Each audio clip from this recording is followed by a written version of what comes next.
Karibu mpenzi mtazamaji wa channel yetu. Siku ya leo ninahitaji kujifunza nawe somo muhimu sana. Silaha kuu ya shetani anayoitumia katika vita dhidi ya wanadamu na zama zote. Sasa tunajifunza, lakini kabla ya kujifunza somo hili basi tupate kuomba. Baba, nahitaji msaada wako katika naponena, lakini msaada wako mtu anaposikia. Uwepo wako na neema yako ndio tunaovihitaji. Mbaya kwa jina la Yesu Kristo. Amen. Najifunza udanganyifu mkuu wa shetani. Najifunza silaha kuu anayoitumia shetani katika kupambana na wanadamu. Ukijua silaha hii ndiyo imeleta mafanikio katika vita yake kubwa ambayo amekuwa akipigana. Twende kitabu cha Ufunuo bila maneno mengi. Kitabu cha Ufunuo sura ya 12 mstari wa 3 na mstari wa 4 inasema, ikaonekana ishara nyingine mbinguni, tazama joka kubwa jekundu. Alikuwa na vichwa 7 na pembe 10 na juu ya vichwa vyake vilemba 7. Huu ni shetani, kwa sababu mstari wa 9 anasema yule joka akatupwa, yule mkubwa nyoka wa zamani aitwaye Ibilisi na Shetani. Kwa hiyo anasema mkia wake ukakota theluthi ya nyota za mbinguni, na tunafahamu nyota hapa ikiwa kimaanisha malaika. Kwa hiyo shetani aliweza kuangusha 1/3 ya malaika mbinguni kwa kutumia mkia wake. Sasa tuende kuangalia huu mkia ulikuwa ni nini. Kitabu cha Isaya sura ya 9 mstari wa 15, Biblia ina majibu kujua huu mkia ni nini. Na ndipo utajua silaha kuu ya shetani ni ipi. Kama aliweza kuangusha 1/3 ya malaika mbinguni, sisi ni nani kama tukishindwa kujua silaha yake? Biblia inasema ya kuwa mzee mwenye kuheshimiwa ndiye kichwa, na nabii afundishaye uongo ndiye mkia. Kwa shetani aliwaangusha malaika kwa kutumia uongo. Mtuweza akasema support na fungu jingine ili tuweze kuhakikisha kama ni kweli. Kitabu cha Yohana sura ya 8. Sura ya 8 mstari wa 44. Biblia imesema hivi, ninyi ni wa baba yenu Ibilisi, na tamaa za baba yenu ndizo mpendazo kufanya kuzitenda. Yeye alikuwa muuaji tangu mwanzo, wala hakusema katika kweli, kwa kuwa hamna hiyo kweli ndani yake. Asemapo uongo, husema yaliyo yake mwenyewe, kwa sababu yeye ni mwongo na baba wa huo. Yani shetani ni mwongo na baba wa ndani yake hamna kitu kinaitwa kweli. Kwa hiyo ni baba wa uongo, ni muuaji lakini ni mwongo, vitu viwili. Na ndizo silaha ambazo amekuwa akizitumia. Lakini silaha kuu iliyomletea mafanikio ni uongo, kwa sababu mbinguni asingeweza kumuua malaika yoyote, ila alitumia uongo kuweza kuwashusha. Dhamira yake ilikuwa ni kuua, lakini alitumia silaha ya uongo. Kwa sisi nasi tunaoishi zama hizi, lazima tujue ya kwamba adui huyu anatumia uongo. Na ukweli ni kwamba shetani ni muongo kiasi kwamba unaweza ukahisi unaujua ukweli, kumbe unaujua uongo, kwa sababu amekuwa muongo tangu mbinguni, amekuwa muongo duniani, na amejua wapi alipodanganya alifeli, na anajua kama nitegee wapi nitakapomaliza wanadamu. Sisi tunaoishi zama hizi lazima tujue ya kwamba tunapambana vipi na shetani. Hutapambana shetani kwa maombi tu.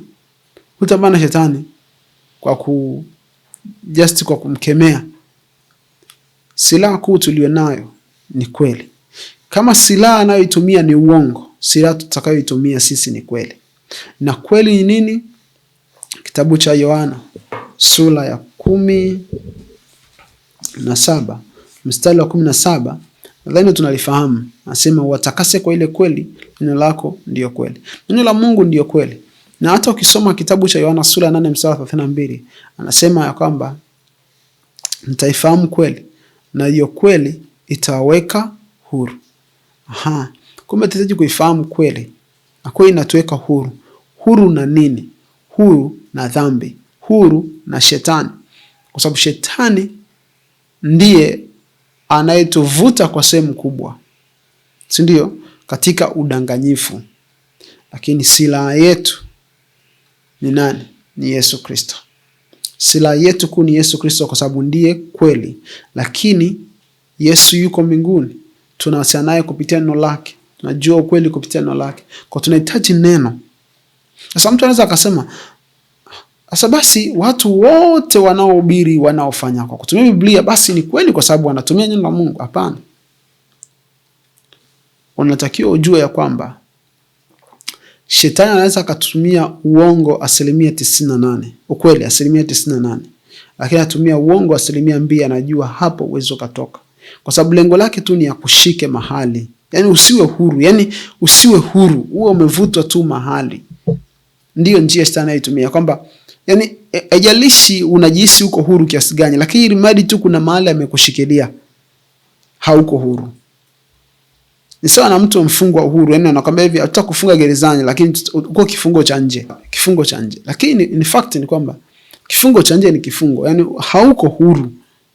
Huwezi kusafiri unakotakiwa, lazima utoe ripoti, uhudhurie, umefungwa. Kwa Shetani atatafuta pamoja, hata kama unasoma Biblia atakufunga tu mahali. Ndio maana lazima tuishi maisha ya kumuomba Mungu siku zote na kujifunza Biblia siku zote na kumwamini Mungu siku zote ili tuweze kuwa huru. Lakini Yesu alisema ukimwamini yeye, ukimwamini Yesu unakuwa mwanafunzi wake kweli kweli, na yeye ndiye atakaye kufanya uifahamu nini kweli. Kwa jambo la kwanza ni kumwamini Kristo, afi Yesu ndiye anakufanya uiamini kweli.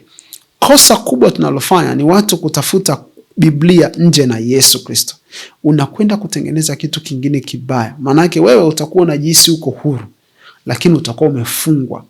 Utakuwa na maarifa, lakini haujabadilishwa.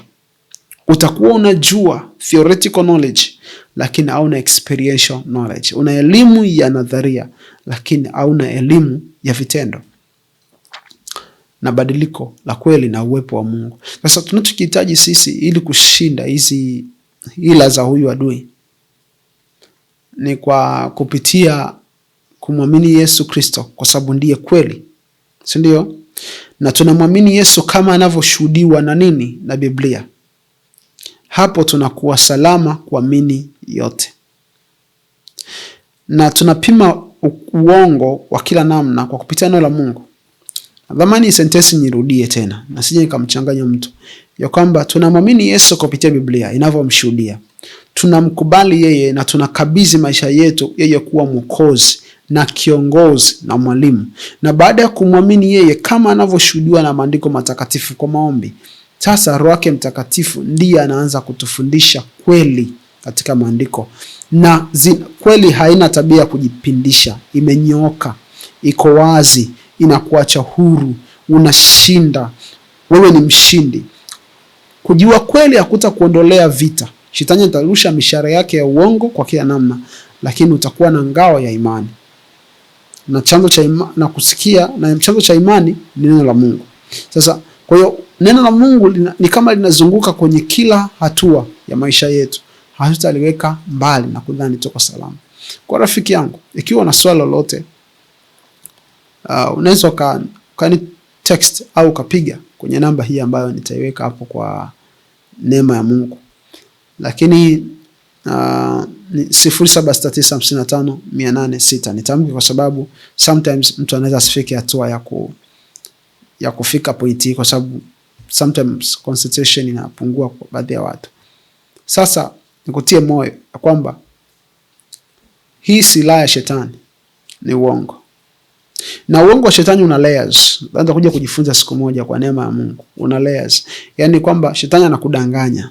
Anapokudanganya, anakudanganya na anakudanganya na anakudanganya. Kwa hiyo anakuwa amekupangia layers kama siwezi kusema idadi kwa sababu inategemea na mtu.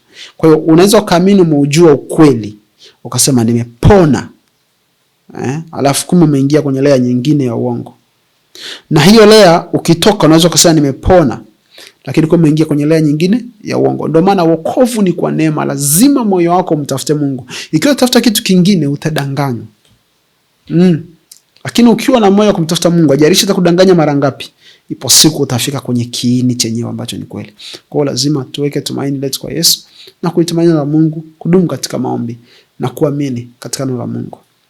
Vitu chote kitakacho kwenda kinyume na neno la Mungu, weka question, kwa sababu vita yetu si juu ya damu na nyama, bali na nguvu katika ulimwengu wa nini?